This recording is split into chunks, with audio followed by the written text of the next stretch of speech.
Okay, ladies, I'm Tony Moss. I produce this show. Some of you probably heard that I'm a prick. I am a prick.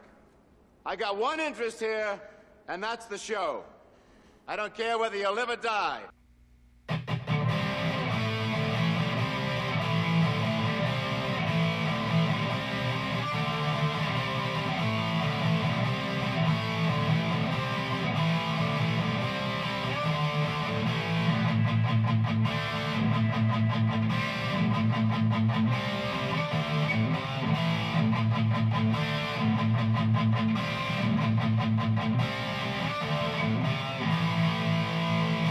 Hello everyone, welcome to another episode of the show. We are your hosts, Colin Peters here. John Rashatter. And Jeff Manfred.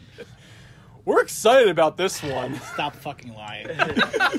Alright, so first couple episodes we wanted to mix up different genres, and we wanted to have horror movies, comedy movies, action, adventure, classics, sci-fi, comics. We're debating that we should do a bad movie that is popular. Well, we picked one. We did. Yes. But I don't even know what to say about this movie. Okay, just give a synopsis and we'll go from there. Okay. We'll go. Okay. All right. Yeah. Well, it's kind of funny because this movie is known for being really bad, but it actually has a cult following where people argue that it's actually good. Yes, there is a cult following this movie, and we're talking about 1997's Showgirls. 1995. Let's do it. We just No. go back. No. We're keeping it. Hey, this is 95. This is All right. already a bad movie. So I'm not restarting this one. Yeah, we already. We've gone too far. That door is open.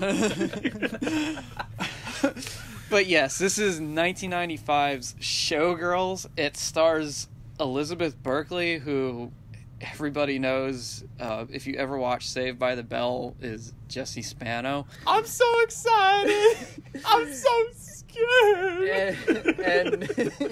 And this movie, you know how actors look for different movies to break typecasts? Well, she did it. She wanted to not be cast as that type of girl from that show, Saved by the Bell, and what better way, or what worse way, to completely do something the polar opposite. And never get casted again. Yes. And in a sad way, I mean, this is directed by a pretty famous director. Paul Verhoeven. Paul Verhoeven. He's known for doing Total Recall, RoboCop. The first RoboCop. Yeah. Dude, fantastic movies. Yeah. And Basic Instinct. Basic Instinct. So it kind of makes sense as I guess, why he would do this movie, because he made a psychological sexual thriller like Basic Instinct. But those movies at least had a clear theme with them. I mean, Paul Verhoeven is known as the king of satire. I mean, if you've watched any of his early movies in the 80s and then even in the early 90s, he's got satire written all over these films, especially RoboCop. You may not see it at first, but when you look at all the news announcements that are in that movie, all the how the media twists a lot of things up, and basically it's satire on American culture about how violent we can be and how we kind of embrace that, and even RoboCop himself getting shot to pieces. I mean, that's just like a clear statement of American culture and satire. So that's kind of why he signed on for the project, and his wife convinced him to do it.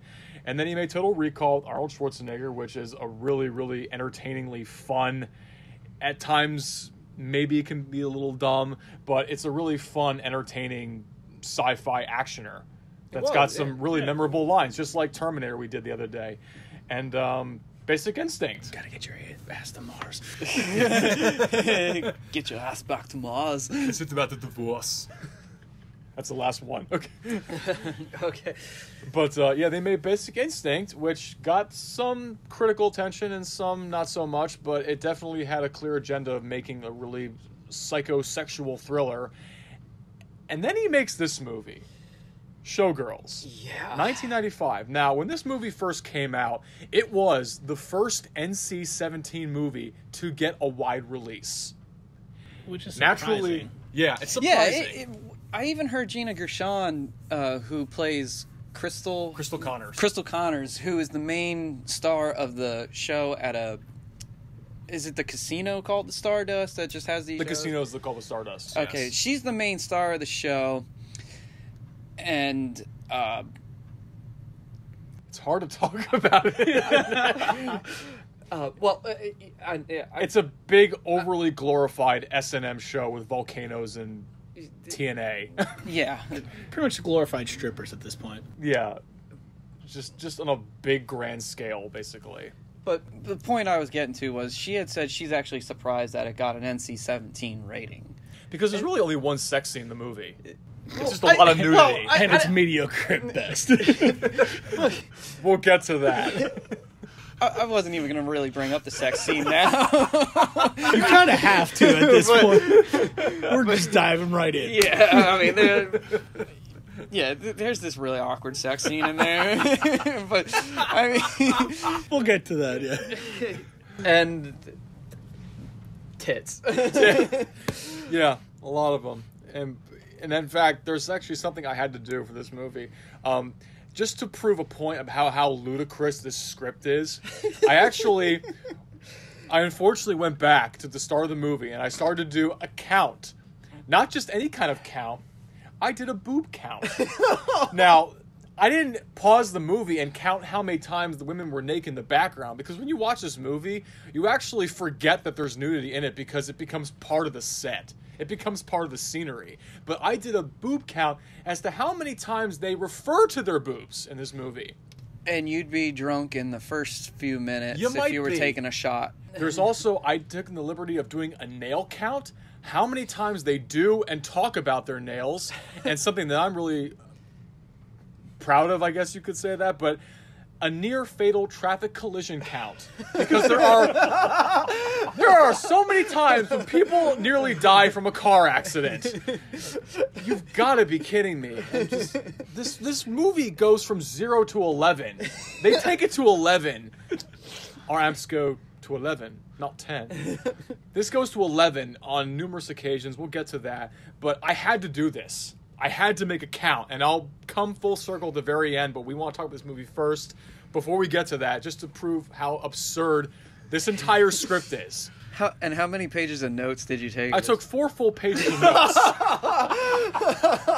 I took 4 full pages of notes for this abomination, but I actually do have some positive things to say about it. I think you're the only one in this group right now. I am the only one in this group. Clearly is gonna Maybe do my some small positive. agenda is to try and convert you just a little bit, because that's actually what kind of happened in this movie. It bombed at the box office. It didn't do well. It didn't make money, but this movie actually got a huge return on its DVD and VHS sales. In fact, it actually became, shockingly, one of MGM's most profitable movies of all time. Because of that, it developed because it got all that money. People were watching it. People were having showgirl parties. They'd actually conventions. This is a thing. They actually dress up like their favorite characters from the movie. They watch it, and they have showgirl parties. Shockingly, Are they going to do the whole topless thing too? I don't know. I didn't get too far into that. Now you piqued my interest, because now I'm curious: is it both male and female Yeah. dressing as Elizabeth Berkley, or That'd be entertaining. I guess that'd be entertaining. probably better than this movie? It probably would be. But this movie definitely got that reputation. Like, there are certain horror movies out there called shout at the screen movies, where you can't believe characters are making the dumbest decisions ever. This is one of those movies where you shout at the screen because of how dumb these characters are. But this movie ended up making a huge profit. It became it achieved cult status, and it actually made some of the critics at the time change some of their reviews. Oh my God. Because at first, when you watch this movie on first viewing, it's bad. When you first look at this movie, you can't believe that this movie actually generated a profit. Because there's a lot of things that just stick out like a sore thumb, like writing and acting. Just like The Room, those things stick out from page 1, how bad this movie is. But when you look at it from upon second viewing, if you want to give this movie a second viewing, there is actually a heavy amount of satire in this movie because Paul Verhoeven is kind of making a statement about the entertainment field, and it's so over the top that you can't help but ignore it because it's there, just like how glorified like the interviewers are and the camera crewmen interviewing these celebrities, these topless celebrities for this glorified show that's on the Vegas Strip. And it's hard to describe, but it definitely is there, and it made people think, well, maybe this is exactly what Paul Verhoeven was going for all along. Like, he definitely made a movie that wasn't likable. I'm going to get to the characters. We'll get to the characters. But it's not a very likable movie. It doesn't have a happy ending. There's a lot of things that, like I said, shout at the screen. Because you will shout at the screen during multiple times in this movie. But not to cut you off, but I did hear in an interview that it was supposed to be kind of like a documentary of... I can see that.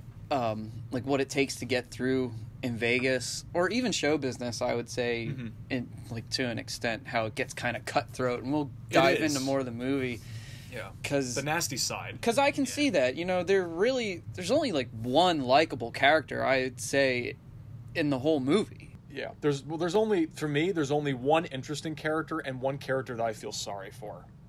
Yeah, easily. There is one character that you do feel extremely very sorry for in this movie. We'll get to that. That's later on. We keep saying that we'll get to that because we got to start this thing somehow. Yeah, we just jumped right in, and like, there's so much about this movie that, as I said, it's like not really even split. Like, there's a lot of hatred for it. There's a ton of hatred. Yeah, like I'm one of them who hates this movie even more so now as an adult. Yeah. But we're trying to just show that there are two sides to this movie. There definitely is a second side of this movie. Like I said, the satire element, but there are some good things. I'm going to be positive for the next 15 seconds. There are some good things that happen, but there are good things in this movie. You can tell that there is a sense of professionalism. Oh, yeah. It's definitely made well. It's made well. It's shot well. There's actually some really cool cinematography, especially with the backstage stuff with the dancers and how... I guess it kind of supports fast pace and how everything feels rushed when you're trying to get to the stage or trying to get to your spot, and how, like we were talking about, how cutthroat it can be, and how devious and evil people are willing to go to sort of get to that achievement of stardom, being the top of the ladder and getting that sense of power. But yeah, upon first viewing, it definitely will generate a lot of hate, but then some critics gave it a second viewing and they saw something different with it, and that's their opinion. It is a vile movie. It's not really a pleasant movie, but you almost kind of have to think that's probably the point he was trying to make all along with Paul Verhoeven. I almost felt like after watching this movie, I had to ask myself, did he have a bad experience in Vegas? Because if his goal was to try and keep us away from Vegas, he kind of succeeded. Did a great job. Like, I can't imagine anyone ever wanting to go in Vegas after seeing this movie. I feel the same way. I really do. I mean, I'm not a big hot weather guy to begin with, so right away I'm already turned off by the idea of Vegas. I'm not a big gambler. I don't get all up about the flashing lights. I mean, I hear the shows are cool and the atmosphere is not, and I believe it is. Yeah. But it's not on my bucket list for a place I have to go to before I die or anything like that. Right, exactly. And I did hear from a former classmate of mine. He said that it's like a great place to go to if you're single. I'm like, oh, well, okay. I kind of know what that means because, I mean, it's kind of known for its legalized prostitution out there. Yes, I understand they're tested, but, you know. Sin City. Yeah, not exactly my thing. So the movie starts out basically is that we're somewhere out in the Midwest, and it's the whole movie is centralized around the character of Nomi Malone, played by Elizabeth Berkley. Now, this was like her first major starring role outside of Saving by the Bell. And I actually like the shot construction on how you see her with her luggage. She's walking towards the highway and she's about to put the thumb out and hitchhike. And then you get your first taste of the dialogue, and it really is noticeable. I mean, this, like I said, this movie does go from 0 to 11, and we get that in like the first 3 minutes where she pulls a knife on the guy that actually picked her up hitchhiking. And, you know, because she doesn't trust him, he doesn't trust her, but there's already like this tension relationship going on, and they almost get killed in a car wreck. That's the first one. That's the first one. Clearly caused by the knife. And why the hell would you pick her up in the first place? If you didn't trust her, what do you think? Just a hot girl? A hot piece of ass type That's thing? what the guy was probably thinking. Because another thing about this movie is that every male character in this movie is either a creep, an idiot, or an asshole. Or a rapist. Or all together. Or all together. And that's kind of sad that every male character is like this. But anyway, they finally get to Vegas, and she's never been to Vegas before. But you can tell that she's on her own, she's on the run. Maybe not on the run, but she's basically on her own, just trying to go from the next big major city to try and help herself financially. Escaping her past. Escaping her past, yeah. They go to a casino because the guy says that he can get her a job working at this hotel. His dad works there, so maybe he can get her an in at working at a respectable job to make money. And this is the first time she's ever gambled in her life. And this kind of sets the stage for how the plot is going to be. She gambles. She actually wins money. She actually is successful in her first time gambling. And then in a matter of seconds, she loses it all. That's kind of how... It's like foreshadowing to how the whole plot's going to be. Yeah, exactly. It's foreshadowing. She wins for a bit, and then she loses it all. And she's back to zero. It's kind of like that line that George Clooney says in Ocean's 11. The house always wins. It's true. Yeah. In the end, they get it all. Even Casino, they had that line too. Yeah. The house always wins. And then the guy that picked her up, he ditches her and takes her suitcase, and now you get the first real taste of her over-the-top acting, especially when she's flailing her body, smashing her hands on this car, and then this girl, who is the owner of the car, is trying to pull her away from it, and they get into a fight that takes them out into the street. They almost get hit by a car. They're fighting each other, and then they have this weird moment of like they're gonna make out or something. Yeah, it's so bizarre. So awkward. They have like this weird sexual tension, and they're trying to like come together and be like they're exhausted, they're tired, and now they're like gonna be friends. It almost makes you think like they knew each other, right? But they don't. They don't. I don't. What's the name of the Molly? Friend? Molly. Her name is Molly. Okay. And anyway, surprisingly, Molly decides to buy Nomi food, a drink, fries, and other things. And the name Nomi is kind of interesting because sounds like no name. No me. Not me. Like no me. Like almost like everything is about her. Because that's what she kind of comes off as. Everything is about her. In fact, you could say that for every character in this movie. Everyone is about themselves and not caring about every other person in this movie. No one cares about anybody else except themselves. And Malone, she's alone. Yeah. She's a loner. So it's a good it's a good name for the character. Yeah. It's for the scholars, if you want. Yeah. It's for the scholar. Jeff is like, what scholar's gonna pick apart this movie?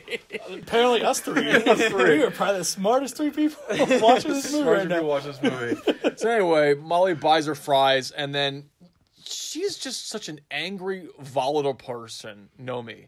Watching her like, just jam the straw in the... Like, yeah, everything's got to be so heightened. Like, I got to stab the fries. Like, I'm so angry. I don't want anyone asking me questions, even though this girl Molly is paying me all this attention and buying me food. And actually being nice and trying to calm her down, even though she had her suitcase stolen. And right. Everything's just kind of... She just moved. She's alone. She's, you know, Molly is trying to help her out. She's like even throwing her fries at one point. She throws her fries up in the air, like just because Molly asked her a question. I'm like, all right, this is a red flag. I would want to be as far away from this person as imaginable. Yet there's no line in the script where she realizes that Elizabeth Berkley has like bipolar disorder. Like she's bipolar. She just goes nuts. Everything's got to be at this heightened level at 11, and this could probably be because of her performance and Paul Verhoeven's directing. In fact, he actually said that he kind of told his actors to be this ridiculous. Wait, you want him to be that fucking ridiculous? Like over the top fucking... He kind of blamed himself after this movie came out, saying, I kind of told my actors to be this way because that's how I kind of wanted to be, which I have a hard time believing because he's a talented director that's actually gotten some good performances out of his characters in his other previous movies. But anyway, they almost get hit by a car, they hug, and then this girl Molly's buying her food, then she throws her fries in the air, and like, I don't know, those look like pretty decent fries. I would like to have eaten those fries. I would have loved to have taken a bite of those fries and maybe like not put so much ketchup on them. Are you actually talking about the fries or Elizabeth Berkley? I'm talking about the fries. I don't think anybody wants to live with Berkeley. And then, you know, I'm glad I spent my hard-earned money buying you food and you just ruined it. And then Molly asks her that she can stay with her. You can move in with me. No, that's not how it works. You got this crazy bitch throwing the shit that you fucking just bought her, clearly smashing your car. I understand that she just lost her luggage, but no. Luggage. Yeah, you can always get it back. But you're being ignorant right now. This woman is being nice to you, trying to make you feel better, and you're being an asshole? No, fuck you. You can get the fuck out of here. Yeah, we're gonna be swearing a lot for this one. That is the last thing I would ever want, is to have this person anywhere near me, let alone in my own apartment or home or trailer. They go to a trailer, and then, yeah, it's a trailer. And then all of a sudden we just get 6 months later. And then it just follows with a bunch of meandering conversations. This is what typical girls talk about. They talk about their boobs, they talk about nails, they talk about eating chips.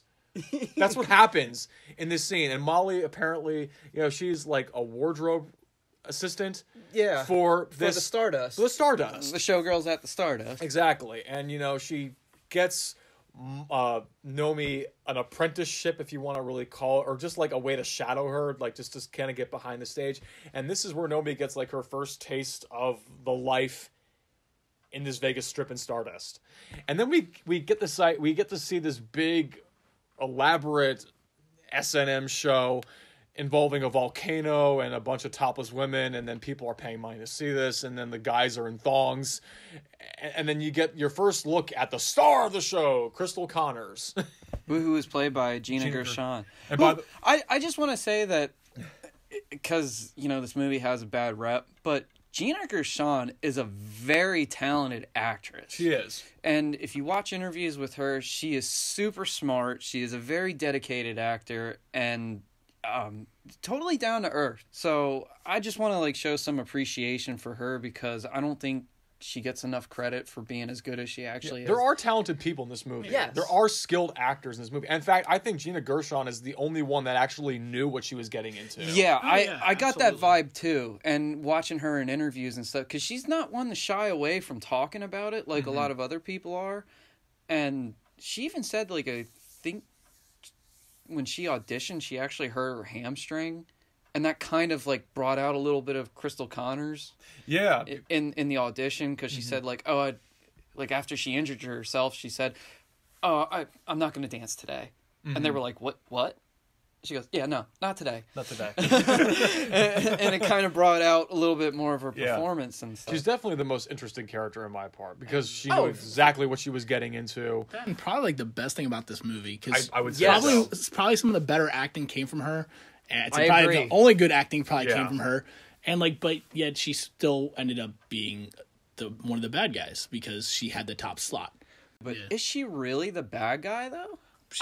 She's like one of the tiers if you think about it. But no, she's not. I don't think she is. As I'm like trying to explain, like, yeah. I don't think she actually is. I think she, like I said, I think she's the only decently likable person in this movie, kind of. And you have Molly, who throughout the whole movie is nothing but nice to Nomi. Nothing but nice. And you have Gina Gershon playing Crystal Connors, who, yes, is a direct antagonist to Nomi, but after you watch the movie, and we'll get into it then, you feel like Nomi's actually really the antagonist, because it's Crystal's spot. Yeah. And Nomi wants that spot. it's that cutthroat mentality, Yes. and that's where it becomes a little psychological. And then there's like a power struggle that goes on between those two, especially when it comes to takes the top spot. And Nomi's now trying to compete as a dancer to be in the show because a spot is opened, and Molly is actually the one that kind of helped her to get that far. Yeah. And then after the first show, Crystal Connors is having the interview. People are asking her, like, she's been on Broadway. This character actually has appeared on Broadway. And her best answer is saying, this is the best show I've ever done. Like, this topless show in Vegas. And I gotta say, like, first of all, no, it's not. Because Broadway is not underneath this show in Vegas. Anything on Broadway is better than what you're doing on this stage right now. I think you're just saying this because the cameras are on you. That's the satire element that's coming into play. All these people are surrounding her, and she's like really overly glamorous, and she's got like her makeup on, and then they're asking her these questions. People are like racing to ask the next question. It just screams satire. And then the owner of the Stardust is just so generic. Like, it was generic. a fantastic show, and Crystal is our star, and she's talented, she's amazing, Yeah, and to she's hype the whole very, thing up. very sexy. Oh, I know. It's so over the top, and you can't help it. You guys pay attention to the dialogue? I'm like listening to you guys. I'm like, did we watch the same fucking movie? We did watch the same fucking movie. Oh yes, we did.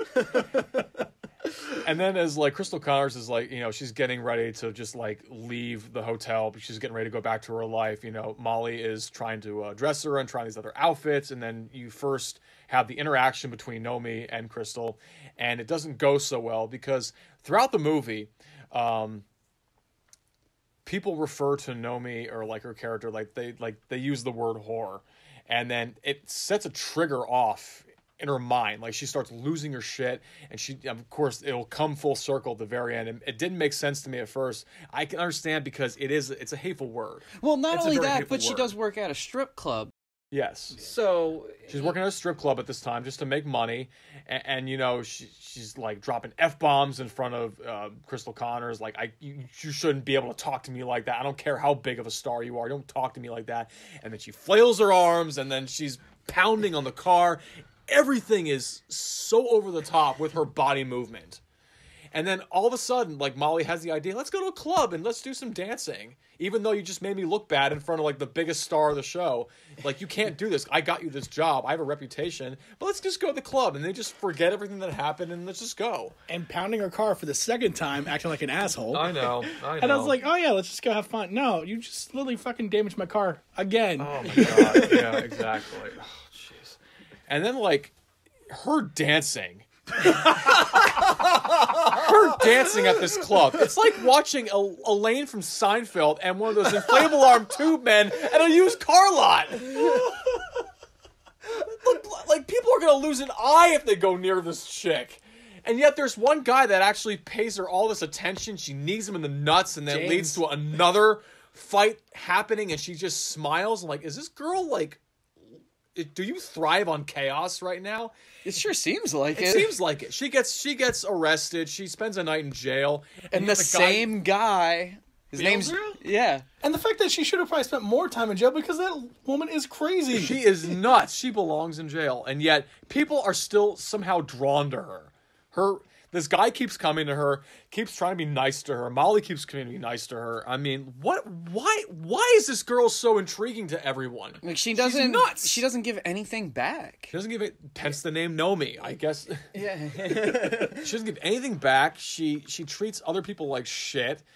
She's clearly mentally unstable. I mean, there's something clearly wrong with this chick, and yet people can't somehow be not drawn to her. I don't know. And nobody knows about her past, because every time Molly had said something early on about her past, she always sidetracked it, and she got even more frustrated. Right.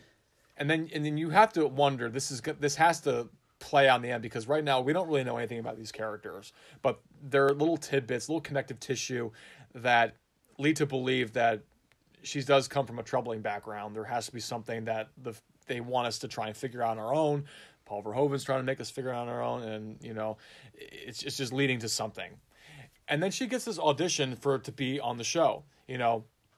She like has her nights at the strip club, and speaking of the strip club, the dance choreography, I have to bring this up, is very basic. This dance choreography is basic. I mean, there's a reason why Family Guy made fun of it in that one clip. Like, Stewie Griffin is trying to teach Elizabeth Berkley how to pole dance. He's doing a great job. And at the very end, he goes, "You do 20% that, and we got a movie." She uses the pole as a shotgun and goes, boom, yeah, boom. I'm like, she used it as a shotgun. And then Crystal Connors happens to stumble into the strip club because Elizabeth Berkley told her that she worked there. With Kyle MacLachlan, who is was it? this Boyfriend? I wouldn't Not even say that. so I'd much say boyfriend. fuck buddy more than Fuck anything. buddy. But Yep. he also he works behind the scenes for the Entertainment the- manager. Entertainment, Entertainment yes, manager. that's He's it. entertainment I was manager. going to say PR, but not really. Yeah, exactly. And Nomi gives him a lap dance because Crystal Connors wanted him to. Paid her $500 for a lap dance. I thought it was 1,000. No, it was 500. It was $500. I don't know, but who's counting? That guy she needed the nuts, and the club happens to be at the strip club, and then his name is James. James. I can't believe you remember his name. Oh, it says it right here. I didn't pay attention to a lot of their names, and then of course James gets really jealous because he was like, it looked like she was like really riding this guy Kyle MacLachlan, who plays, his name is Zach. He goes to the trailer to like confront Nomi, saying like, "I saw what you did to that guy," and she's like, "I didn't fuck him." The script is so out of its mind right now, and then he says the best line, maybe the best or the worst line in the movie. "I can't believe you fucked that guy. Everybody's got AIDS and shit." Where did that come from? Oh, I thought Where did that come from?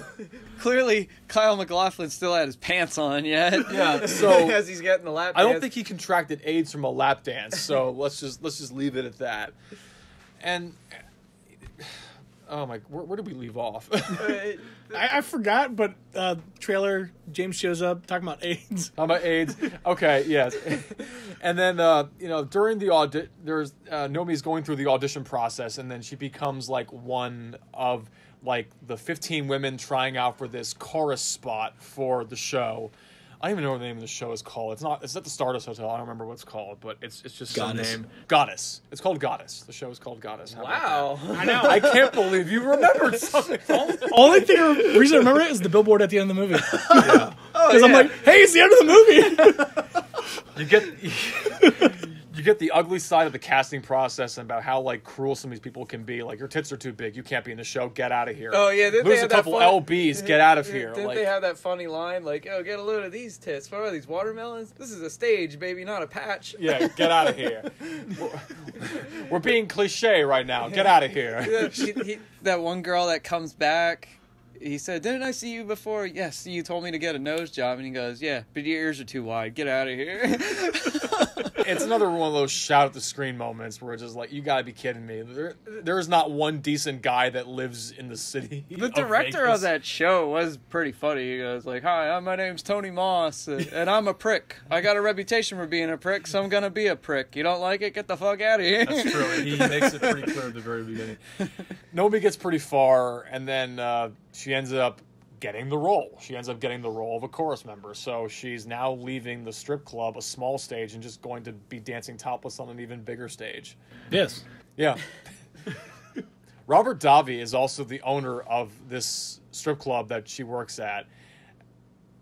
I actually like Robert Davi quite a bit. From the Goonies? Yeah. Yeah, the That's dude his from the name? Goonies. Okay. Robert Davi is his name. From Die Hard, he's been in some like well-known movies. Why? Why the fuck did he do this movie? I don't know why he did this movie, but I was like, God, I hate you, man. Remember when we talked about pitches? Yeah. I got a movie for you. Yeah. You're gonna follow a girl who's fucking stripping her whole life. Sign me up. Let's do the cliche power struggle, climb to the top of the mountain, and then you fall off at the very end, and it's centered around a strip club in Vegas. That's the pitch for this movie. And it's MC-17.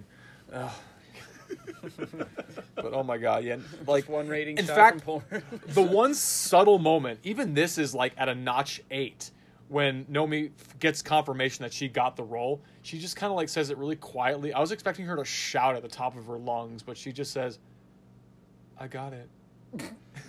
I was like even that I felt was at an 8, not quite at a 10, but like even then I felt like her performance was really stretching out there. I mean, at least she could have like thanked Molly because she got you this far, and And then she goes over the top, going back to James's place, and turns out he's banging some other girl.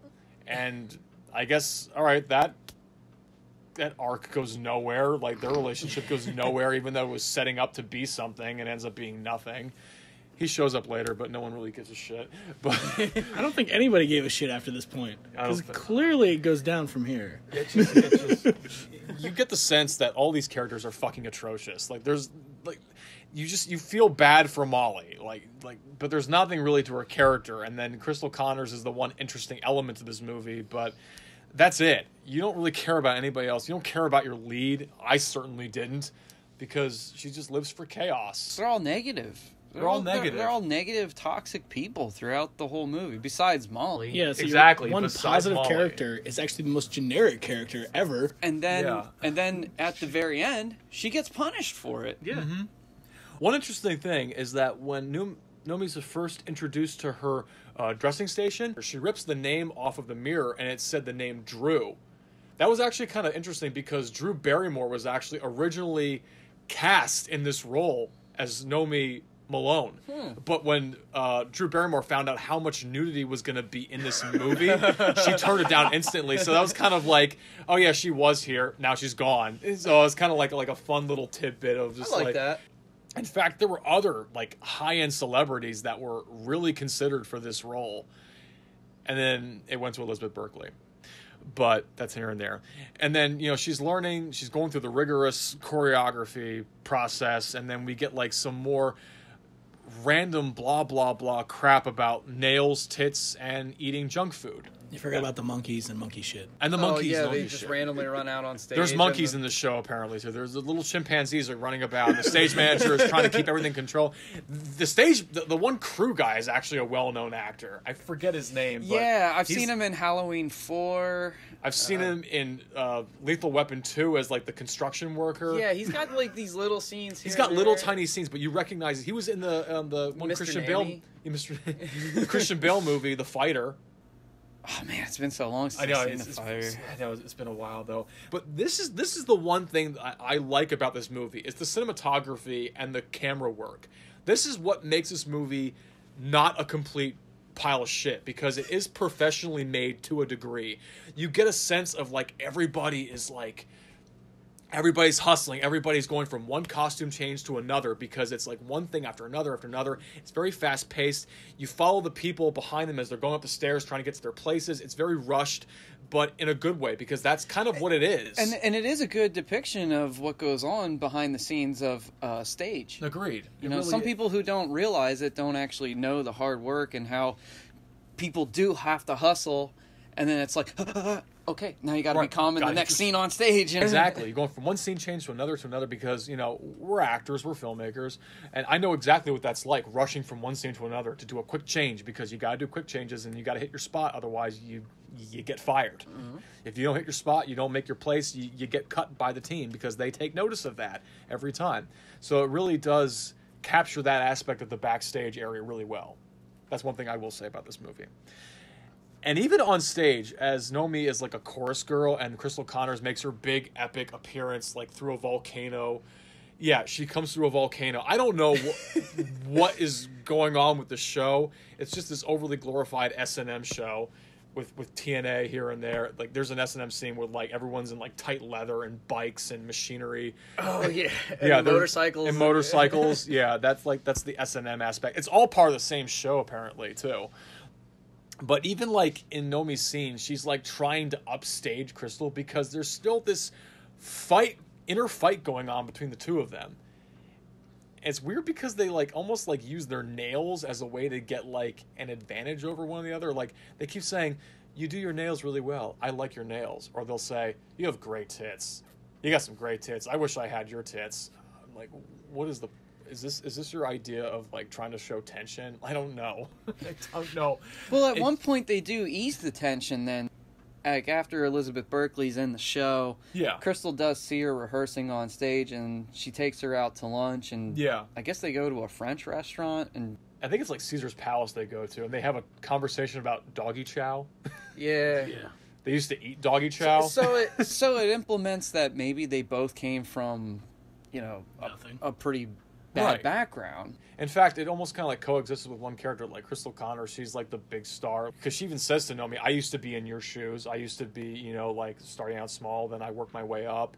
And there's all this foreshadowing that goes on. And there's even a moment in like the next scene after that restaurant scene where Crystal says, "You know, if someone gets in your way of power, you stomp on them."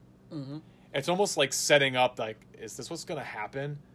Because Nomi's now in the show. There's still this weird tension between the two of them, and then she says this line saying, if there's someone in your way, when you're trying to get to the mountaintop, step on them. She gets squashed. And she also talked about how we're all whores in the entertainment business, and Nomi... We sell ourselves. And Nomi got totally offended by it. As she done the other times. Yeah, and she broke it down and said, you know, it's not necessarily just about sex, but it's just you give them the goods, we get the money, we cash the check, and that's it, you know, it's prostitution. Yeah. You know, basically. And of course she doesn't want to hear it because, you know, she's Nomi's like not having a good time now, like trying to like cope with all this and everything. When is she ever? When is she ever, exactly. Oh my goodness, I'm trying to like not even remember like where what part of the movie. This movie has frustrated me in terms of like there are good things, but then there are some really, really awful shit in this movie. It's a polarizing movie. If you ever get a chance to see it, you know, proceed with caution. You probably will hate this movie on first viewing. You might actually hate John after this too. You might hate me after this. Anyway, yeah. There's like another. The days have gone on, and there's another part of this big show Goddess in which there are these two side characters that are bickering with one another. Like they just, you don't know why, but they hate each other. And then one night, she deliberately takes pearls off of her costume and drops it on the floor. Nomi sees this, and she knows that the girl that she hates is inching her way closer to her spot. She slips on the pearls and breaks her leg. Even though the way she landed doesn't suggest that she broke her leg. It looked like she just like hurt her back a little bit, and yet her leg is broken. She's like on stage screaming as the show carries on. Oh, and it was the worst reaction ever. Worst, like, first of all, I call bullshit on this because there'd be crew members that would be trying to get this girl off the stage right now. They're not just going to dance over this girl suffering in pain as the show continues on, and then it's only after everyone's leave that they finally give her attention and take her to the hospital. Like, good luck, you fucking fell. Yeah. Good luck. And now she was the understudy for Crystal. So now Crystal needs a new understudy. And now there's another audition process of Nomi trying to get that spot. This is her inching her way closer and closer to that mountaintop. And, you know, there's like more tension going on between Crystal and Nomi because Crystal doesn't kind of want her to be the understudy because even the guys, the directors, are like, no. There is no understudy for Crystal. She's a big star. They don't have her heat. They don't have her heat. Say that. They don't have her heat. Oh my god. She's like, I haven't missed a show in 8 years, and you're not getting any younger. So yeah. But anyway, like Nomi ends up becoming the understudy, but then Crystal doesn't want anything to do with it. But you got to backtrack that a little bit. What helped her become the understudy? It's because she was having tensions and she was with the. She fucked Kyle MacLachlan. Yeah, okay. Wow, you were dancing around it. Come on, I was dancing around it, but you just came out and said she fucked the that guy is that the was only with Crystal. that is the one most awkward part about that fucking movie is that whole sex scene, and you wanted to dance around it nicely. Oh my god, the one thing you were gonna be nice about that is so bad in the movie, and you're being nice about it. You were all like, "I'm gonna tear this movie apart." The worst fucking scene in the movie, you're like, no, it's an awful sex scene. It's awful. It's terrible. I mean, okay, here's the one thing. Okay. Wait. Okay, I have a question to ask you guys. It's in a pool. It's in a pool. She's the inflatable arm tube man again. She's Elaine from Seinfeld in the middle. Like, what possesses this guy to continue going on with this act? I'd be stopping right now. I'd be like, "Are you having a seizure? Do you want me to call the doctor?" No, you can't know this until you've actually seen that scene.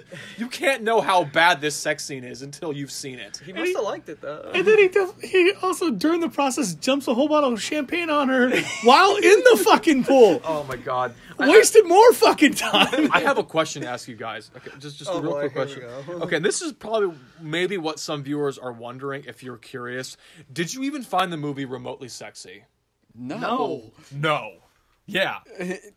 Yeah, no. I didn't even find Elizabeth Berkley attractive. She looked like a prostitute. Yeah. I mean, like most of the girls there was... I'll admit there was like one instance where I was like, all right, this is kind of sexy. This is not one of those moments where I'm like holding my sides from laughing so hard because their attempts at trying to be sexy is hilarious. I mean, like, I would say, like, the most natural funny person was actually the one heavyset stripper from the strip club. Oh, yeah. She Henrietta. She actually was kind of funny. She provided, like, all, like, the big burlesque jokes from the 20s.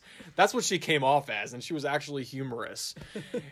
And there's another funny thing, like, it kind of tells you, like, a little bit about Nomi's, like, upbringing, like, her not being able to pronounce certain words, like Versace to her is... Oh, Versace. Versace. And she says it in front of all the professional guys. And my dress is a Versace. And they're all like... And they're like, oh, yes, I know Versace. Versace is actually really popular around here. I know Versace. And then the guy she fucked basically goes, it's Versace. It's Versace. Indicating, those guys were making fun of me because I didn't know how to pronounce this word correctly. Well, yeah. Yeah, I guess it just goes back to, like, oh, yeah, the male characters are dicks again because they can be. But yeah, anyway, she fucked Kyle MacLachlan. And finally! I'm going to come out and say, she fucked Kyle MacLachlan. She gets the part. Crystal wants nothing to do with it. She goes out of her way to make sure she doesn't hold on to that understudy position because now she's mad at Kyle MacLachlan because they were a thing. They were a couple. And it's just like Nomi inching her way closer and closer. And then there's the one night where they're almost like competing against each other in the S&M part of Goddess. Crystal and Nomi, they're like squaring off as they're like doing this. They kind of push each other a little bit and take them out of they're getting really physical basically on stage. They're basically breaking character and doing things that's not constructive for the show. This is not the choreography. Mm-hmm. And then they're going down the stairs and then Nomi makes the decision to shove Crystal down the steps, breaking her leg and taking the star out of the equation. And it goes back to that whole line saying, if there's somebody in your way when you're trying to get power, you step on them. And that's exactly what Nomi did. She becomes a little unlikable. She becomes very unlikable in this moment. And the one girl when was she actually likable in this movie? Even more unlikable. She was unlikable to begin with. There was already no liking her to begin with. Like, the worst fucking lead character, and there's nothing to like about her. There isn't anything to like about her. And you're now saying... she became more unlikable? I said if it was even... Okay, if I haven't had, like, one shred of likability of this character, it was gone by that moment. If there was even one shred, which there wasn't, it's now officially gone now. And the girl that... and there was actually a witness to this pushing. The one girl that actually caused the pearls to drop on the stage and caused the other girl to break her leg. She swore that she didn't see anything. Yet... Molly knows that something's wrong. Like, she actually knows that that girl wasn't back there, so clearly she deliberately shoved Crystal, and there's no way around it. And then as Crystal's going off in the ambulance, she gets this smirk on her face, like, I'm going to be the lead of this show now. I did something pretty terrible, but I don't give a shit because I'm the star now. And she gets what she wants. She got what she wanted. More of the Nomi talk. She got what she wanted, and we all hate her for it even more. Molly knows that that she's up to no good, and then she starts to kind of bizarrely starts to distrust her when she should have distrusted her from the opening fucking scene when she threw her fries on the ground. This movie pissed me off. Yo, you've been talking very nicely about this movie. That's why I was like, we're letting you take the lead. That's why it's polarizing, because there are some good things in this movie, and there's some really awful shit in this movie. So now Nomi becomes the lead star of Goddess, and she has her, like, brief moment of fame. And now what we saw with Crystal in the beginning with all the cameramen and all the interviewers surrounding her, now Nomi has got all that attention. Now she's the one at the top of the mountain. She's the one getting all the attention, and she's meeting all these high-end celebrities, and she's having the time of her life. And they go to this big party Molly doesn't want to go because for various reasons, she knows what Naomi's capable of doing. And, you know, she has like her little moment of glory at the party. And this actually leads to another interesting moment, more tension. The girl that swore she didn't see Naomi push Crystal, she goes, "You were so great in that performance tonight. You know, I would love to actually be your understudy." And you get like a little sense of uneasy with Naomi saying, It's a threat. okay, it's a threat. It's a passive aggressive threat that she's making, because now she wants to do exactly what Naomi just did. She wants to push her out of the way so she can become the lead star. And everyone's having this like panic attack saying, no one can replace Crystal. No one can do that. She's a star. She's a star. Like, more the satire. Yeah, it's like a 1920s, She's a like star. 1920s carnival barker. She's a star, damn it. Come on. No one can replace Crystal. Who's this girl? Like, it's like, oh yeah, she's this girl that auditioned for us. She's a didn't they chorus say girl. Like, they thought getting a popular name like Janet Jackson, Paula Abdul, and they're like, what? You want Paula Abdul in my show? Yeah, that's more of that satire coming out. So there's other thing we haven't mentioned before, but there was the character Molly. She has this crush on this one celebrity that comes to Vegas every now and then. Is he a singer? He's a singer. He's a rock star singer or something, whatever. But she has a big crush on him, and he shows up at this party. And the first person, or one of the first people that he meets, is Naomi, and he whispers, "I like your ass," and Naomi gets this sense of uneasiness, and yet she's excited to introduce Molly to him because Molly has a big crush on this guy. And then they start to hit off at the party. But that line that he delivered to her, if I was Naomi, I would be like, I'm not letting you go anywhere near this guy, because this guy could be just like everyone else in this movie, a sexual deviant and a predator and a rapist. Mm-hmm. And that's exactly what he turns out to be. This scene comes absolutely out of nowhere. This guy, I don't even know what the fuck his name is, but... Andrew Carver. Andrew Carver. You know these names more than I do. But anyway, Andrew Carver and Molly, they start to hook up, and then all of a sudden, two of his bodyguards come through the door, and you're automatically weird. thinking, what is going on? And they proceed to beat and rape Molly. This... The one good person in this movie. This scene was disturbing, unforgivable, unforgivably awful. And this was the one scene, the cherry on top, to piss off the audience even more, because that's exactly what Paul Verhoeven was doing. That the nice people, no one gets a fucking break in this movie. Molly's coming out into the party. She's been beaten unconscious. And now Naomi, for the stupid girl that she is, she should never have let this guy anywhere near her, because the warning sign was there with the "I like your ass" moment. That was the warning sign right there. Yet she just was like too infatuated with herself and wanting to, I guess, do something nice for her friend and introduce her to this guy. But the big mistake was letting them alone. But then again, this scene came out of nowhere. It made no sense why this happened. Which, by the way, the guy who plays Andrew Carver, Yeah. he was actually in RoboCop. Do you remember the scene where when he first goes out on his first night out? Uh-huh. And Wait, there's is that it the one woman. that gets shot in the dick? Yeah. That guy? And he says, "Don't move, creep." That's Andrew Carver. That's Andrew Carver. Let the woman go. You are under arrest. Like, I love that scene. He was one of those guys. Where was RoboCop to shoot this guy in the dick in this movie? Seriously. So now Molly's in the hospital. She's unconscious. She's under she's in I don't know if she's in a coma or not, but she's heavily sedated. And She's out. They out. even say like what her injuries are. I think she has a broken pelvis. And she took stitches. She took stitches, a broken nose.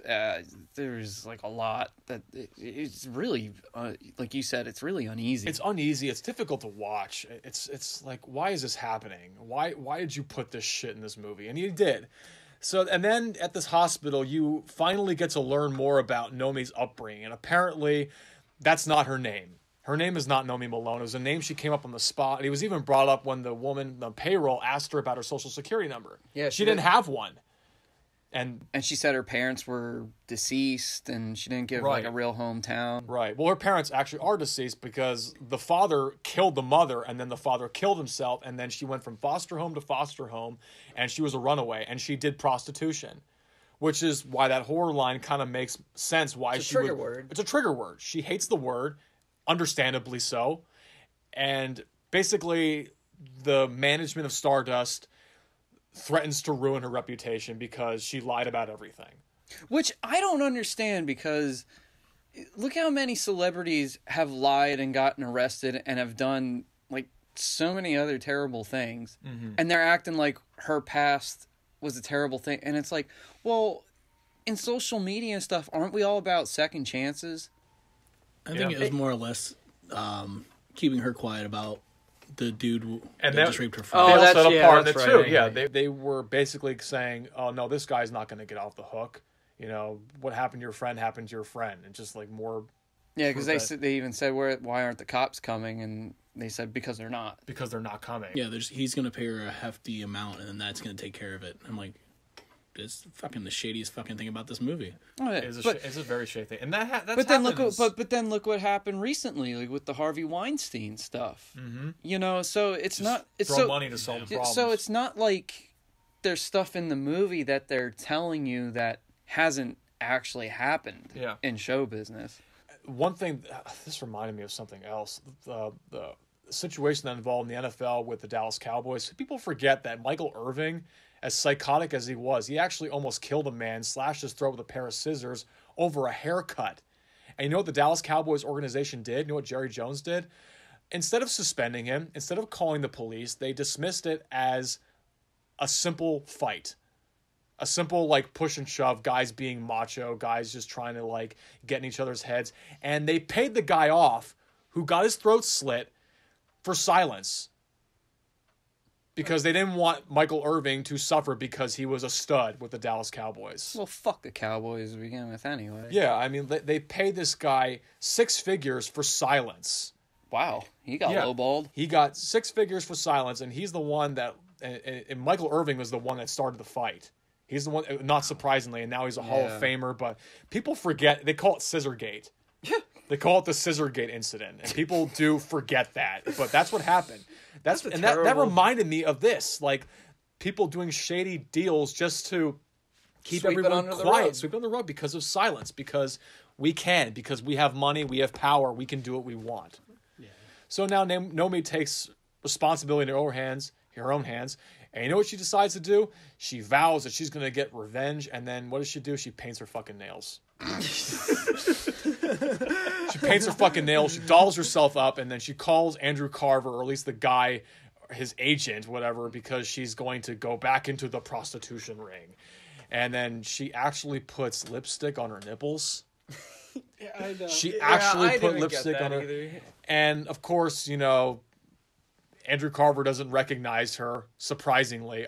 Just because she dolled her hair up, like, he can't recognize her face for some reason. And she pulls the switchblade on him, the very same switchblade she's had since the first movie, and continues to beat the shit out of him. All right, cool. Beat the shit out of this guy. He deserves it. Like, stiletto him in the face and the balls in the chest, whatever. This is one thing that doesn't make sense to me. And I'm going to get into one thing that could have been good. This is one thing that could have been a little more badass. She says this line, like, don't you say a fucking word. And then she proceeds to beat the shit out of him. Yet she's the loudest person in this room. Yeah. His bodyguards are 30 feet outside the door, just sitting and relaxing. Can you imagine if the guys heard what was going on, they break through the door and they see what happened, and she is getting beat up, but she continues to beat the shit out of both these guys? Can you imagine how badass of a scene that would have been? I know. If she beat the shit out of both these bodyguards in stilettos. It's not like Paul Verhoeven hasn't directed an action scene before. He made RoboCop and Total Recall. It probably would have been the best part of the whole fucking movie. That would have been the best part of this movie if those guys came through the door because she made all the noise. The guy was suffering as he was getting beat up. They come in the room. They try to get her off and beat her up, and she proceeds to beat the shit out of both of those guys, too. Because they fucking deserve it, too. Exactly. And then she goes back to the hospital, goes to Molly, saying she beat the shit out of Andrew Carver for her. Mm-hmm. And this happens to be the same hospital that Crystal Connors is staying at, too. Yeah. There should be multiple hospitals in Vegas, but yet this is the same one that Crystal's staying at. And they had this conversation saying, "Oh, don't worry about it. Don't worry about you pushing me down the stairs. I needed a break from all the dancing anyway." And then Naomi decides, "Well, the jig is up. I've been caught. I'm going to run away." Now, there's actually a little more to that scene, though. Okay. Because Crystal does say, "How do you think I got my first start, becoming a star?" Yeah. And I guess I've heard all the stories, too, about Vegas where they said that, I think it was Elvis, actually. He was doing 3 shows a day, and being out in Vegas was the downfall of him. Yeah. He was ridiculed in Vegas. Yeah. I think he was booed and hissed at by a lot of people. And because he had to do, the drugs to keep going and then to numb himself, Vegas takes a toll on the performers and what they do. Mm-hmm. It's not just the people and what the fun, I guess, if you will, they have out there. Yeah. But, I think even recently, didn't Britney Spears have some health issues? I didn't actually look into it, but I would think she was, doing shows just out in Vegas. And now her health's an issue, but I haven't actually looked into it, so I'm not going to go further into it. Yeah.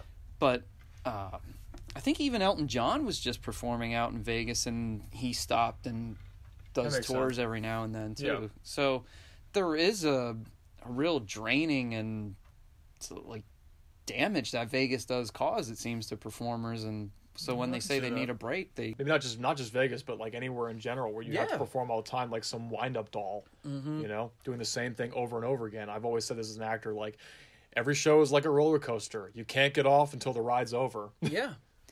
And I also believe that is where you find out the real kind of person who Crystal Connors is in that scene. Mm-hmm. That she was just the star, she had that light, but yet kind of like Gina Gershon knowing the character, that the character knew what she was getting into, and knew that at some point, in order to be the king, you got to beat the king, and it happened. Mm-hmm. And for 8 years it didn't, and then finally it did.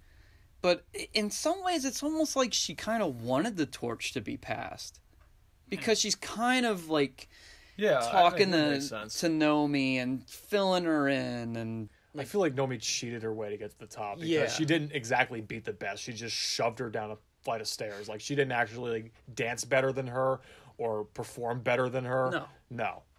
She just the cutthroat aspect. It's the cutthroat element of this movie, and that's where you see that Crystal Connors isn't really an antagonist. She's not. I would say that the environment is actually more the antagonist. That's an interesting point. And the guys like Kyle MacLachlan, they're the ones that are just wheeling them in, and then finally at the end it's like, okay, we get you what you want, but we own you. Right. You want to be in this? This is what you got to deal with. Your friend gets raped, big deal. Yeah. Welcome to our world. Exactly. This movie does not have a happy ending. And then she decides to go hitchhiking again. She's leaving Vegas.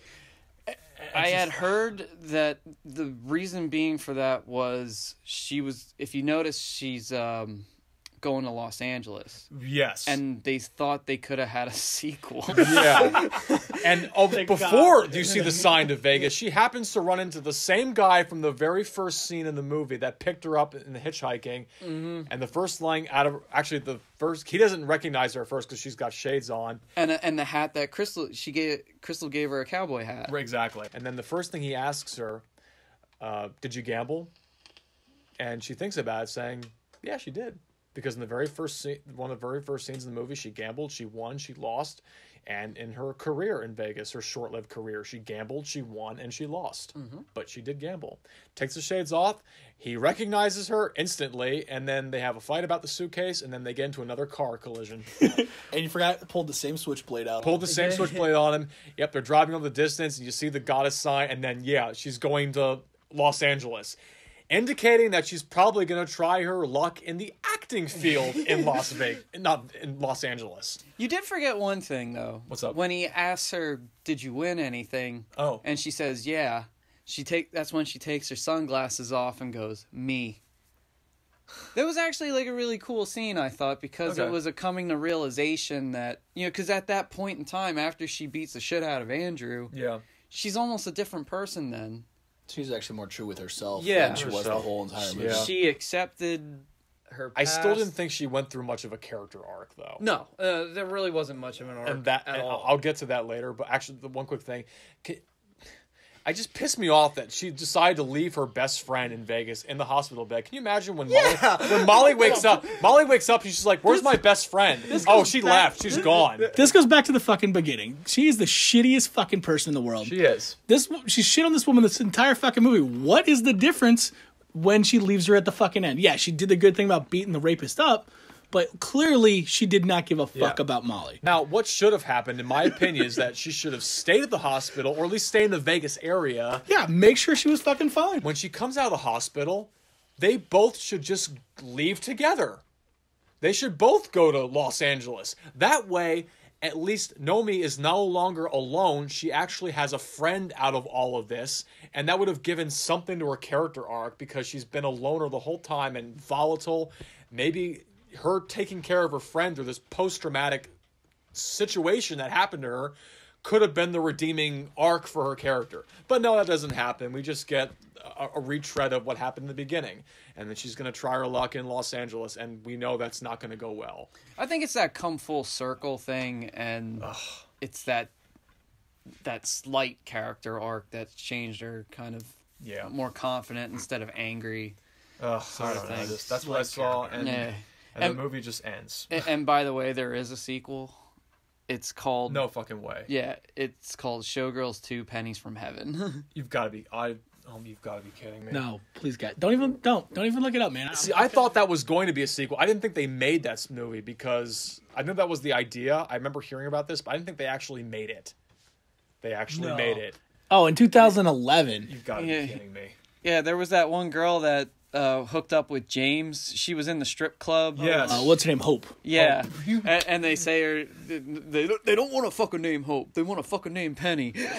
And You've hence gotta why be kidding Pennies me. from Heaven. Yeah. Oh my god. I have no idea what this is about, except for what it says here. But I'm not even gonna bother reading it. Don't bother. I'm not even going to touch that. So that's the movie. That's Paul Verhoeven's Showgirls. I mean, you can tell, if you've listened to this carefully, you can tell that it's basically turned us into giant green rage monsters like the Hulk. And it's so interesting that after everything we just talked about, we can't understand the fascination as to why people think this is a good movie. I mean, it's not the worst movie I've seen. It's not the worst. But watching it again, I tried to psychoanalyze the movie. What? Dude, this movie's just fucking shit, man. It took me almost 17 years to fucking watch it again. I was fucking 16 when I watched it the first time because of the tits. I was 16. Woo, tits. I'm fucking 32. This motherfucking movie made me hate life, all right? It took me 4.5 hours to watch a 2-hour fucking movie. And you're over here trying to psychoanalyze how bad this fucking movie isn't? No, it is. It is so goddamn boring. I mean, like, literally. There are a lot of pointless conversations, especially, like I said, nails, tits, and ships. They could have fucking cut it off in an hour and a half. I probably would have been fine, but no. They drug it out for an extra half hour of useless bullshit that I could not even pay attention to. When I said that I lost interest and stopped fucking listening to dialogue where you guys were at, I was being true, man. I'm like, they're talking. They're talking. Oh, look, there's tits. And no, look, more talking. But yet nothing progressed. She was the same shitty person at the beginning of the movie. She was a more confident shitty person at the end of the movie. She was a shitty person. Yeah. Besides the bad acting, there's nothing more to like about this because there's nothing to like about this. So my next question is, do I dare ask you guys what your favorite scene was? The end, the credits roll, and I was like, I'm out, man. All right. Okay. That's just favorite scene. That's a good one. Like, I was like, I couldn't. I did research, like trying to see maybe there was some cool stuff. No one had anything nice to say about this movie. You were the first person, John, that I have ever said, heard, read, whatever, say anything nice. That's why I was letting you take the reins. I'm like, cool, I'll let you. But I was so angry throughout the majority of this time. I was just like, wow, you did a lot of research. I'm like, no, I couldn't even waste any more time with this movie. I felt like I wasted the 2 hours of trying to watch it. Part of me feels like I wasted a lot of my time too. But I do have a favorite scene. But continue. I lost my wind out. But like as you go through this movie, and I was trying so hard, just be like, all right, I've got to find one favorite scene. Yeah, literally it was the credits at the end rolling, because best character was, like as we were saying earlier, Gina Gershon. Was like I said, I originally thought she was a villain until like looking at it through the other end. Yeah. And I was like, all right, cool. But she probably is the best character in it. Like, there is no real good scene. I can't even deny that. I was trying. That's fine. But I was hoping that she would have got hit by the car in the beginning of the movie. Because then, all the credits right there, fucking end of the movie. But know how to get there somewhere. But God. Colin? I do have a favorite scene, and it's the scene where Crystal and Gina Gershon's Crystal and Nomi have the scene in the hospital, where they had to come in the realization. You see that the cutthroat of the business and how she made her way up to the top, and you come to realize that Crystal really isn't the bad guy in the movie at all. Agreed. And it shows Gina Gershon's acting chops too, and how she is no doubt the best actor in the whole movie. And that she also isn't a bad person. Yes, she lived the lifestyle of the star and the "I'm here, darling" kind of thing. But playing into the media, basically. Yeah. But, at the end of the day, it was no different than what anybody else would do to try to get to the top. Yeah. But as far as a bad scene goes, where do you start? Yeah, where do you start? But the most horrendous scene was no doubt the rape scene. Yeah. It was disturbing. And I don't particularly care seeing like women being taken advantage of like that. It was too much. Yeah, I mean, I actually know people who've gone through issues like that, and same with like animal and kid abuse. It's like I don't take too kindly to that. Yeah. So when that stuff did occur, and I saw that, especially to a good person, the one only sympathetic person. Yes, like throughout that whole movie, like even through all of Nomi's bullshit. Yeah, it's like Verhoeven did that just to piss us off. But you know what? Isn't that like what we see though in life? And in a lot of ways, it's kind of like what Showgirls was. Like, this is how shitty the show business is.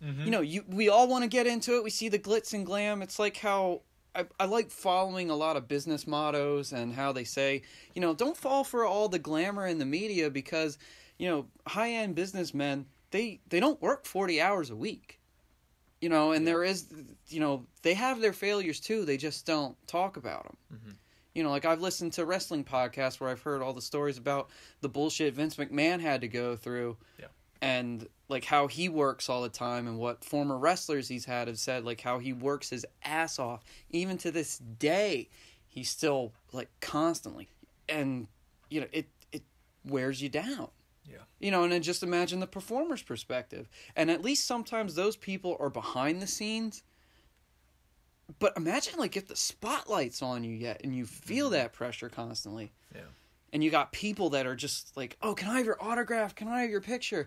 That's going to be taxing on you as well. And then if you're already a person with a negative attitude or just a spoiled brat yet, yes, it's a negative movie. Yes, it's totally horrible throughout the whole thing. But I think that's one of the things where people say it's a good movie because it depicts what it is. Yeah.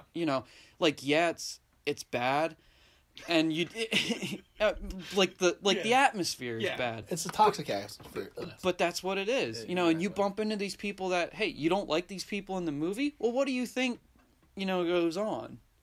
I think that's what it comes down to. They're doing drugs, they're womanizing, who knows what, like, the women do, like the prostitution.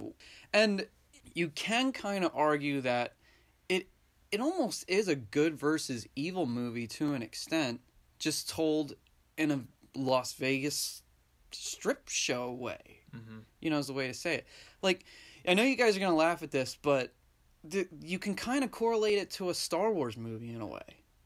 Like, Molly is Obi-Wan Kenobi to Nomi, who's like a Luke Skywalker who kind of guides and watches her and tries. Like, there's that one part in the movie where they say she's got that gig from that other guy who's underneath Kyle MacLachlan to, you'll get $1,000 to go dance on this boat. But then they say, oh, come back to our hotel and it's just going to be prostitution. Yeah. And Molly had warned her about that. And you're proving my point more that Nomi's a shitty person. Oh, yeah. Yeah. You're like literally saying this, like, she went to protect her friend. No, Molly went to protect Nomi on this situation, but could not protect her friend on the, end situation where hands him off to this fucking creepy asshole. I'm not saying, I'm not denying that, like anything you said isn't true. I'm just saying, like she was kind of like the guiding character because she knew the environment and she tried warning her, didn't listen. Yeah. And Nomi's kind of like the Luke Skywalker, if you will. It's hard for me to imagine. I know, but I'm trying to get there. But bear with me, because it's it's kind of like that. She wants to be the Jedi, she wants to be in the show. Yeah. But yet you got to understand your limitations and you got to have these rules to abide by. Otherwise, you'll get lost and go to the dark side. And Gina Gershon's kind of like the Darth Vader, where she recognized it, but she accepted it, and then at the very end, they kind of rectify it. The mask comes off, and Gina Gershon says, like, hey, I'm done. Pretty much also showing that this is what it really is. Yeah. So it's really no different than, like, a typical good versus evil movie, and you have the mentor and the student. It's just told in a totally different way. And we get that throughout so many movies. Like, a revenge movie is a revenge movie. It's just told another different way. Right. Or how we talked about Superman and the correlation between Moses. That's how, if you want to dive deep into it, that's my breakdown of Showgirls. Okay. Now you're the second person to say something nice about this today. Jeff has yet to say something nice about this. I did. I said something nice about Gina Gershon. You did. Okay. We did get you to say one nice thing. And honestly, if there is one obvious thing, Gina Gershon is, without it, you really can't say anything about her performance and if it's bad or totally awful, because it's not. Right. No. It is a hard movie to watch because it's negative characters. There's really nobody to root for. There isn't. That's the problem. You don't even really want Nomi to succeed. I never wanted her to succeed. You don't care. Yeah. You really don't care.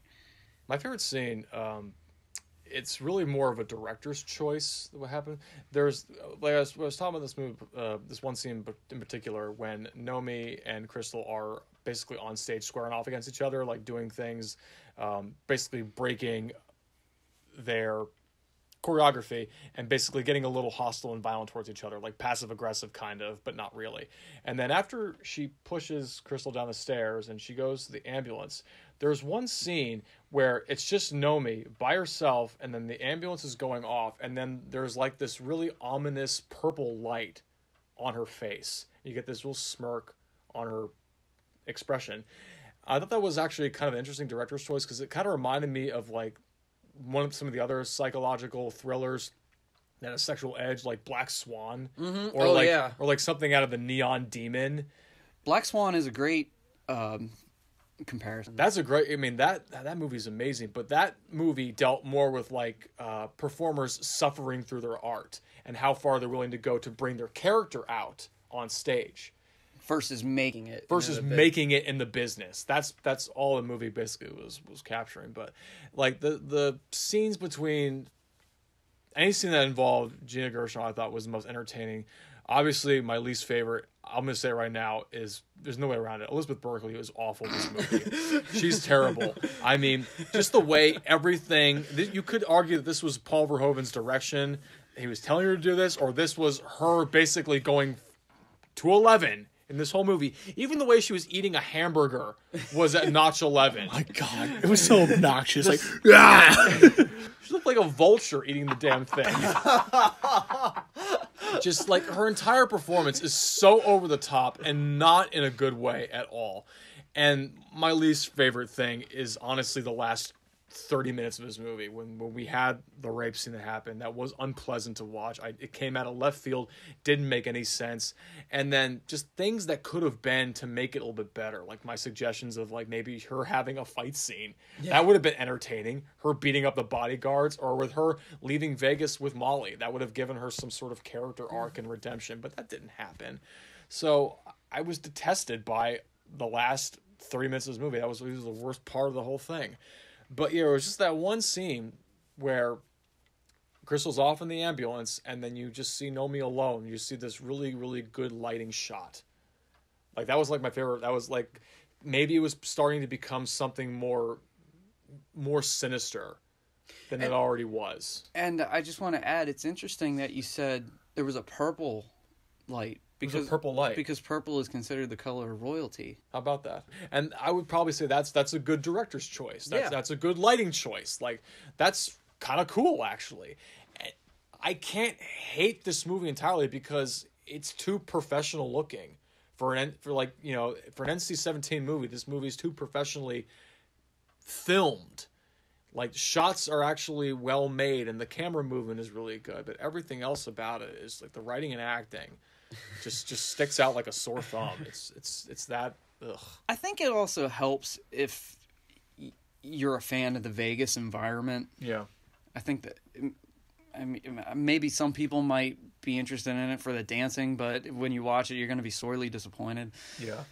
The choreography is so basic. Yeah, I mean, there's really nothing special about it. I mean, like, I guess in the back of my mind, I kept thinking she had to have maybe some sort of dance experience beforehand, like even like took a dance class or two in order for her to pick up on some of these dance moves, but even so, thrust it. Oh man, that was harder. That had to be put in there for a joke. It had to have been. Oh jeez, but yeah, I will. Here's one last thing that I will say.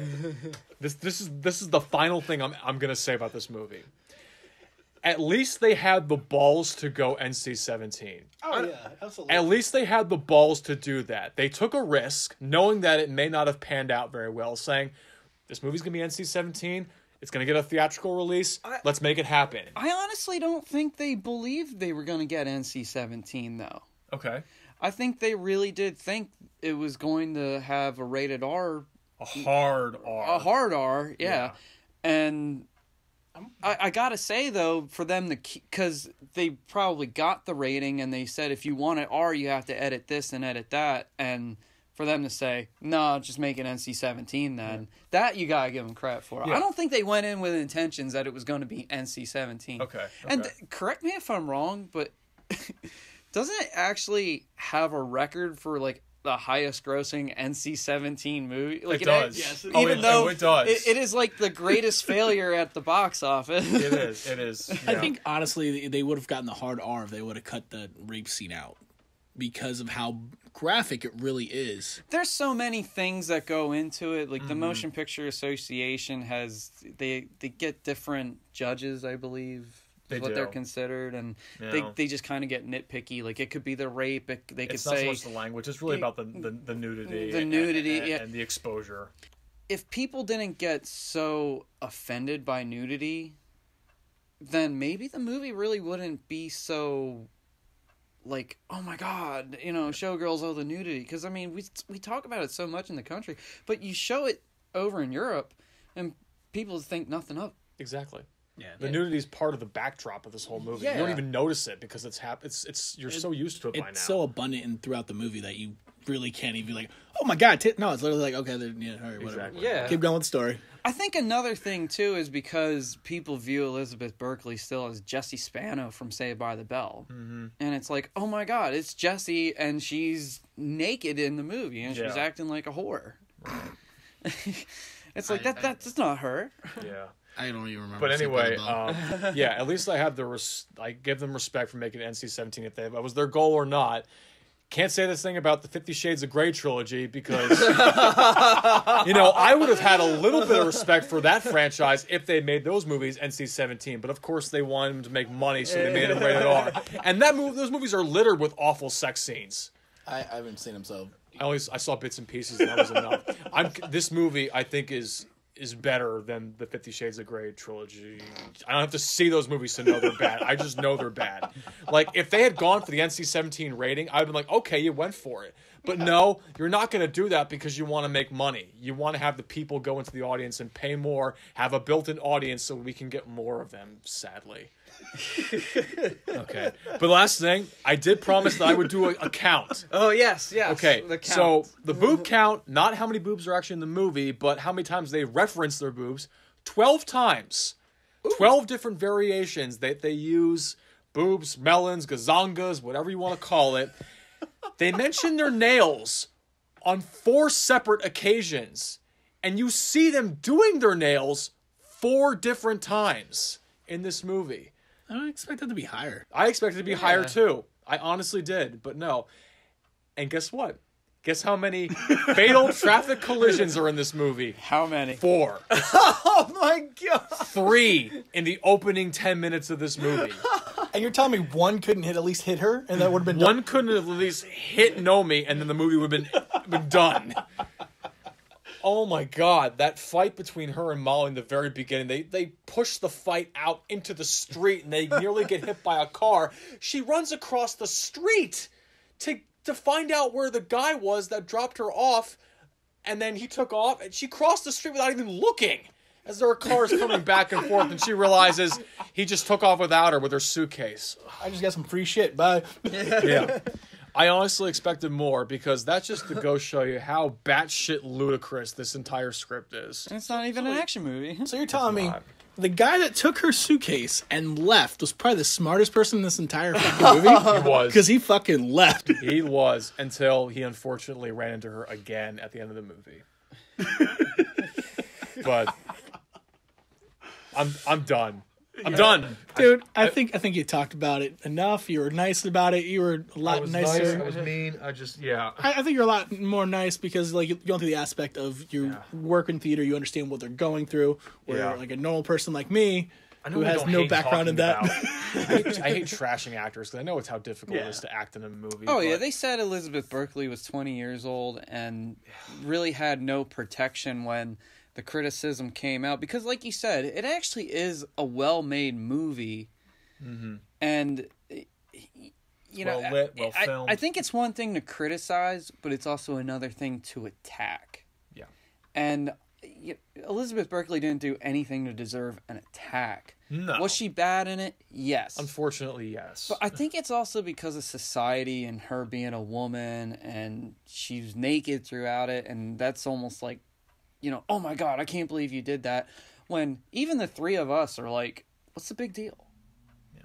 But not everybody views that way. I mean, to this day, nudity and is like, even good nudity is still viewed poorly, unless it like in the eyes of a certain person. Mm-hmm. Like, I still remember a time I think I just got done seeing Thor 2, and I bumped into somebody who said they had such a problem with that movie because there was a scene where, was it Dr. Selvig, the professor guy? Yes. Skarsgård. Yeah. He runs around. He went nuts after Loki possessed him in the Avengers movie. Mm-hmm.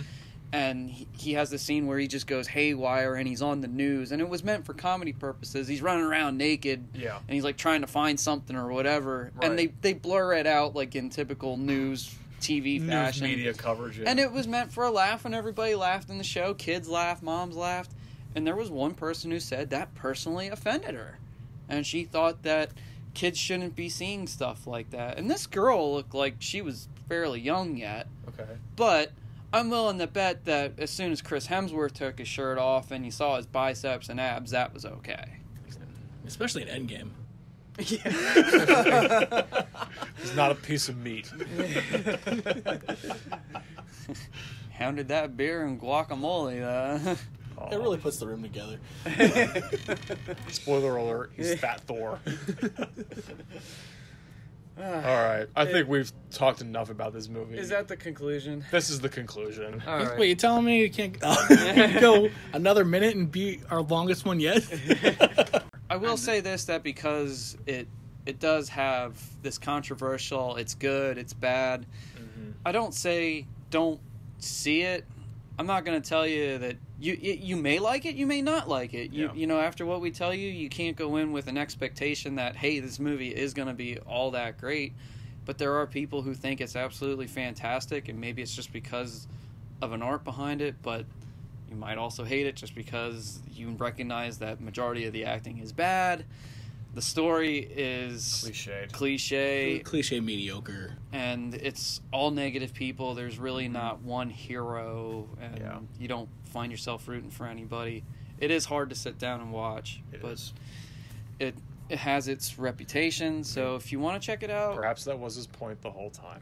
Yeah, and as you can see, you got three real big different opinions on this movie. You've got one who was trying to make it in a good light, me who obviously hates it, and Colin who was the mediator. Yeah, mediator. That's a nice way of putting it. The mediator.